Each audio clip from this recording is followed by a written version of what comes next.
బీహార్లో second phase polling కొనసాగుతోంది. రాష్ట్ర వ్యాప్తంగా ఉదయం 9 గంటల వరకు 14.55% పోలింగ్ నమోదైంది. మొత్తం 20 జిల్లాల్లోని 122 స్థానాల్లో ఓటు హక్కు వినియోగించుకుంటున్నారు పబ్లిక్. దాదాపు 4 లక్షల మంది సిబ్బంది ఎన్నికల విధులను నిర్వహిస్తున్నారు. సాయంత్రం 6 గంటల వరకు ఓటింగ్ కంటిన్యూ అవనుంది. కానీ సున్నిత ప్రాంతాల్లో గంట ముందే పోలింగ్ ముగుస్తుంది. రైట్ మదర్ లైవ్ లో ఉన్నారు. బీహార్ రెండో విడత పోలింగ్ డీటెయిల్స్ అందిస్తారు. మదర్, సెకండ్ ఫేజ్ పోలింగ్ ఎలా జరుగుతుంది? ఓటర్లు ఓటింగ్ తమ ఓటు హక్కు వినియోగించుకునేందుకు వస్తున్నారు. ప్రస్తుతం మనం గయాలో ఒక పోలింగ్ కేంద్రం దగ్గర ఉన్నాము. చాలా వరకు రూరల్ ఏరియాస్ ఉన్నాయి. ఈ సెకండ్ ఫేజ్ కి సంబంధించి సుమారు 20 జిల్లాల్లో పోలింగ్ అనేది కూడా జరుగుతూ ఉంది. మొత్తంగా 122 స్థానాలకు పోలింగ్ ఉంది. 1302 మంది అభ్యర్థులు తమ అదృష్టాన్ని పరీక్షించుకుంటున్నారు. ఇక ఓవరాల్ గా 3,75,00,000 మంది ఓటర్లు వారి ఓటు హక్కు వినియోగించుకునేందుకు అవసరమైనటువంటి ఏర్పాట్లు చేశారు. పూర్తి స్థాయిలో పీస్ఫుల్ గా ఎలక్షన్ అయితే జరుగుతా ఉంది. ఫస్ట్ ఫేజ్ తో జరిగినట్టుగానే సెకండ్ ఫేజ్ లో కూడా రికార్డు స్థాయిలో పోల్ పర్సంటేజ్ నమోదయ్యేటువంటి అవకాశాలు కనబడతా ఉన్నాయి.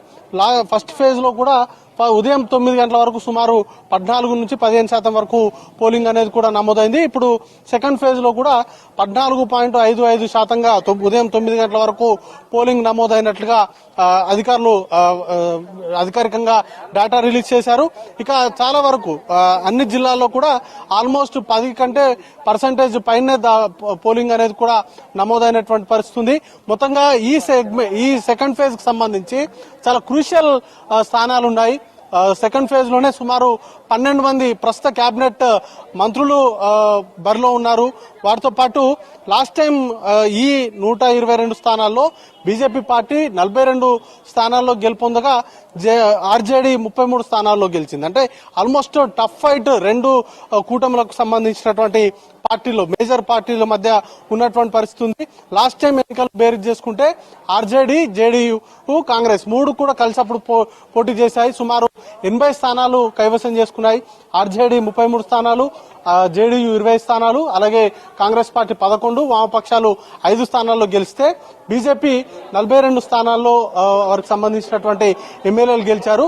దానికి తగ్గట్టుగానే ఈసారి కూడా సెకండ్ ఫేజ్ పైన రెండు ప్రధాన కూటములు కూడా అత్యంత సీరియస్ గా ఫోకస్ చేశాయి. 4 జిల్లాల్లో ఆర్జేడీకి సంబంధించినటువంటి పార్టీకి సంబంధించినటువంటి ప్రభావం ఉంటే మరొక 3-4 జిల్లాల్లో బీజేపీకి సంబంధించినటువంటి ప్రాబల్యం ఎక్కువగా ఉందనేటువంటి వార్తలు అయితే వస్తున్నాయి. ఇంకా ఓవరాల్ గా ప్రచారం కూడా చాలా సీరియస్ గానే చేశాయి. కేంద్ర ఎన్నికల సంఘం కూడా పోల్ పర్సంటేజ్ ను పెంచేందుకు, అంటే పూర్తిగా ప్రజలు స్వచ్ఛందంగా తమ ఓటు హక్కును వినియోగించుకునేలాగా అన్ని ఏర్పాట్లు అనేది కూడా చేశారు. పోలింగ్ కేంద్రాలకు సంబంధించి సమాచారం ఇవ్వడం కావచ్చు, లేకపోతే ఓటు వేసేందుకు వచ్చేటువంటి ప్రతి ఓటర్ కి కూడా హ్యాసిల్ ఫ్రీగా తమ ఓటు హక్కు వినియోగించుకునేందుకు అవసరమైనటువంటి ఏర్పాట్లను చేశారు. సీసీ కెమెరాలకు సంబంధించి పూర్తి స్థాయిలో ఈసారి 100% వెబ్ కాస్టింగ్ ద్వారా ఎన్నికలకు సంబంధించినటువంటి సరళిని ఎప్పటికప్పుడు పర్యవేక్షిస్తున్నారు. ఎక్కడైనా ఈవీఎం ఉత్పన్నమైన వాటిని ఎమ్మడే సార్ట్అవుట్ చేసేలాగా టెక్నీషియన్స్ ని, అలాగే రిజర్వ్డ్ ఈవీఎంలను కూడా ప్రతి పోలింగ్ కేంద్రం వద్ద ఉంచారు. ఇప్పటి వరకు అయితే 1-2 చిన్న ఘటనలు మినహా ఎక్కడ కూడా మేజర్ గా ఇలాంటి ఇష్యూస్ అయితే జరగలేదు. ఫస్ట్ ఫేజ్ కూడా చాలా పీస్ఫుల్ గా పోలింగ్ అంతా కూడా నడిచింది. ఎక్కడ కూడా ఎలాంటి అల్లర్లు జరగలేదు. ఇప్పుడు సెకండ్ ఫేజ్ కూడా ఉదయం 10 కావస్తుంది, 10:15 అవుతుంది. అయినప్పటికీ కూడా ఎలాంటి ఇష్యూస్ అయితే ఇప్పటి వరకు ఎన్నికల సంఘం దృష్టికి రాలేదు. 1-2 చోట్ల ఈవీఎంల మొరాయింపుకు సంబంధించినటువంటి ఘటనలు మినహా మేజర్ గా బీహార్ అంటేనే, నార్మల్ గా బీహార్ ఎలక్షన్స్ అంటేనే పెద్ద ఎత్తున అల్లర్లు జరిగేటువంటి అవకాశం కావచ్చు, లేకపోతే గతంలో జరిగినటువంటి ఇన్సిడెంట్స్ ఉన్నాయి. అట్లాంటి అంశాలను దృష్టిలో ఉంచుకునే సెన్సిటివ్ ఏరియాస్ ని గుర్తించారు. అక్కడ పోలీసులకు సంబంధించినటువంటి డిప్లాయ్మెంట్ కావచ్చు, అలాగే పూర్తి స్థాయిలో ఎన్నికలకు సంబంధించినటువంటి అబ్జర్వర్స్ ని ఇప్పటికే మోహరించారు. ఎక్కడ కూడా ఎలాంటి సమస్యాత్మక ఇష్యూస్ కూడా ఎక్కడ కూడా రిపోర్ట్ అయినటువంటి దాఖలు అయితే లేవు. ప్రశాంతంగా పోలింగ్ కొనసాగుతా ఉంది. ఫస్ట్ ఫేజ్ లాగానే సెకండ్ ఫేజ్ లో కూడా రికార్డు స్థాయిలో పోలింగ్ అనేది కూడా నమోదయ్యేటువంటి అవకాశాలు కనబడతా ఉన్నాయి. చంద్రిక.